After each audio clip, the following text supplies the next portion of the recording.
to go? Good to go? Yeah, we are ready. Derek, just over a week to go. Yeah. How was it for you and what sort of a camp have you had? I had a great camp, man. You know, every camp is great. Last camp was amazing, but wrong result. This one, you know, switched teams with Dave now, Dave Caldwell. It's going well, man. It's going good.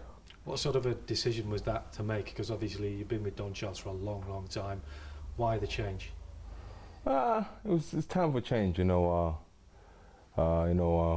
Like Don, but you know, he's just got he's hit its mark anyway. Me and Don, and I had to change, and that was it.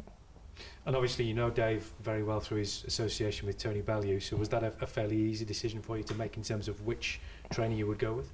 Yeah, I was gonna go with Dave about after Monaco, I think, and then I just didn't really pursue it basically, and I just stayed in Finchley. And then afterwards, after this fight in December, my mind was already made up when I left the ring.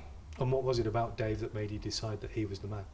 You know, on the Takam fight, you know, he was on the other side saying, but he kept on shouting instructions, and I could hear him while he was shouting at the same time as my other corner.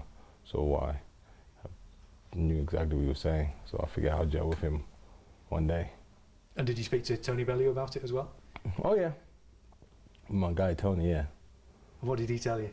He just said it's a good move. He said it's a brilliant move, and that was it. And then now I live up north.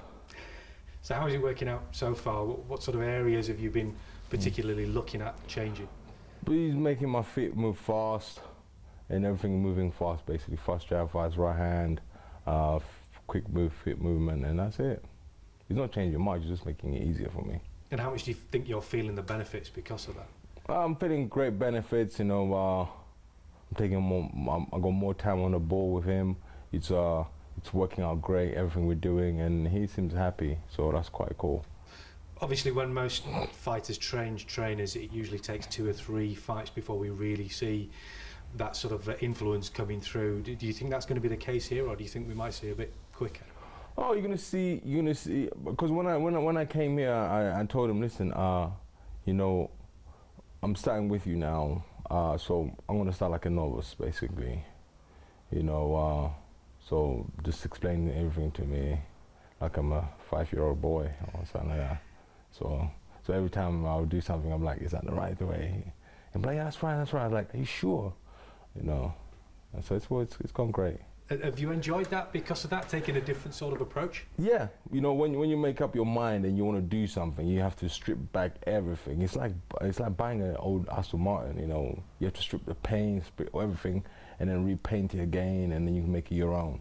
And that's why I did that. Like, I'm going to strip everything. I'm just going to learn your skill, the trade of the boxing, and that was it. But at the same time, you've got that massive bank of experience as well, yeah. on which yeah, to so draw. Basically, yeah, the case was I didn't want to come here and then he'd be showing me something else and then trying to implement with the old style I have. So basically, it was like me completely leaving my style for a while, taking Dave Caldwell's style, and then adapt to that style, and then down when I got that style right, then I can bring my old style in there and start mixing it all up together. Do you feel, I mean, the performance you put in against Dillian White in your last fight, you were going so well. You were in fantastic shape as well. Do you feel as if you're kind of having a second wind in your career now? I was in great shape, man, you know, but the problem is I fought 2 people on that night, Dylan and the ref, but you know, it is what it is. Listen, man, I love fighting. I can't stop, you know. I love getting in the ring. I love coming in front of either it's 5,000, 6,000, 20,000 people. I just love it. I can't get enough of it. You know, most people, they're scared of fighting, but I love it. I can't get enough of it.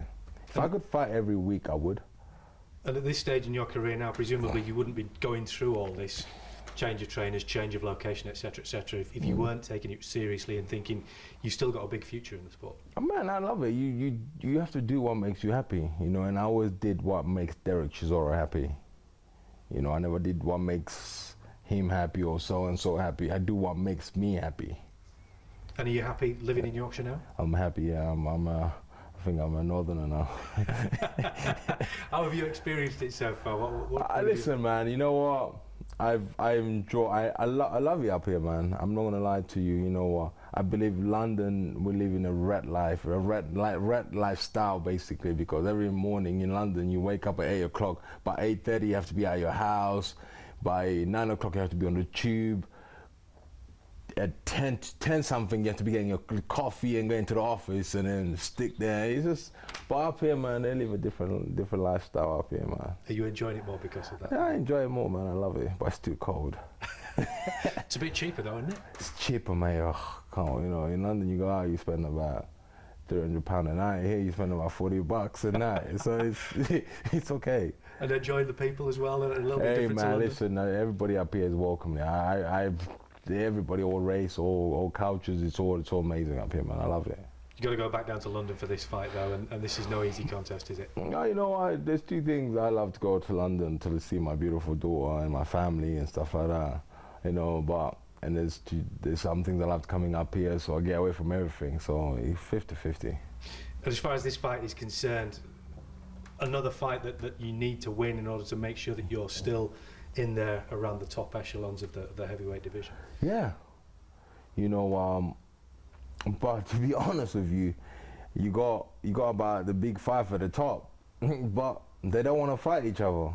So it's just like, oh yeah, the heavyweight scene is bubbling, it's buzzing, but they don't want to fight each other. What's the problem there? Why? Do you know what? Is it all down to money, or is it all down to politics, or is it both? Or what? No. Do you want to hear the honest truth? It's about the fighters want to fight. Yeah, it's the fighters want to fight, but it's the TV. You guys are the problem. You're not making it happen for the fans. And how does that get resolved? I mean, we've seen it where you've had co-promotions with different TV companies before. Yeah, Is it going to take a little bit? It's about a split. It's about money. Everybody wants to get £1 over the other person. You know, I know for a fact AJ wants to fight Deontay Wilder. You know, he really wants that fight. Why they not making it happen? You know, you know, the fighters want to do it. You know, give the fans what they want. You know, let the people see the fights they want. You know, it's just like, it's the TV. It's you guys, man. Your Sky boys, the other TV stations. You know, you just wanna say no, we're not doing that. You know, making it all hard for everybody. But really and truly, the boxers want to fight each other. You know, it's your Eddie Hearn, man, just making it hard for everybody, man. Do you think we'll see that fight eventually, AJ versus Wilder? Listen, we want to see AJ versus Wilder, Fury versus AJ. You know, we want to see all those fights. You know, we want to enjoy those fights. You know, we don't want to see them 10 years time. We want to see them now when these guys are in their prime. You know, put it this way, man. We want to enjoy it. You know, we want to enjoy boxing. You know, it's not about, oh, my favorite is AJ or this. We just want to watch a great fight, a great gladiator fight. That's what we want to watch. What about the possibility of you versus Joseph Parker? Because that one has been mooted for quite a while. Do you think that's still a possibility in the near future? Hey, listen, man, I always say that, man, like, listen, I love fighting, man. Whoever wants it, man, can have it. You know, we just do the deal, we sign. When it is it, we get ready for it, we fight. So Parker's a definite possibility, do you think? Yeah, Parker, you know, or I might go to watch Usyk, you know. I don't mind having some of that. Having Tony Day Cole is like, no, we don't want that, but I might go see Usyk, you know. Hey, listen, I just want to fight, man. I love fighting. What do you make of Usyk stepping up to the heavyweight division? We always thought it would probably happen sooner or later, but it's going to be a nightmare for everybody, man. That guy's going to be a nightmare. The moment he puts his weight on and he knows exactly what he wants to do on what weight, he'll be a nightmare for everybody. Do you think he's got the punch power there if he does put some extra weight on? Punch power, and he's got the boxing skills. He's definitely got those. Yeah, so and his movement will kill most heavyweights. I think to win with that guy, you have to file him a little bit, a couple of low blows, you know, whisper in his ear. But what do you make of his first opponent? Obviously, Carlos Takam. That's a good fight. That's a good fight. That's a good fight. That's a good fight for both. because we know exactly how it's going to work. Takam is going to go forward and release punches, and Usyk is going to be sliding out, dropping a couple punches. It's going to be a great fight. I'm excited. And if Usyk was to win that and then maybe come knocking on your door, you wouldn't say no, or would you? Depends, man. What kind of is he holding a head luggage or a massive suitcase of money? It depends which one is it. Overall, you seem to be pretty happy. You've got a smile on the face. Things are pretty good. Oh man, things are great, man. Up north, man. You know, I'm just excited, man. 2 weeks to go, man. Game of Thrones. What are you looking forward to most? The return of Game of Thrones or your fight? Oh, Game of Thrones. Everybody's looking. Oh, hey, listen, you understand? We've been buzzing about Game of Thrones. Yeah, why? Yeah. What's the most exciting thing? It's the whole thing is just amazing, you know. It's just, it shows you how life is, doesn't it? Yeah. You know, you're a bastard 1 minute, and next minute you're the king of the north.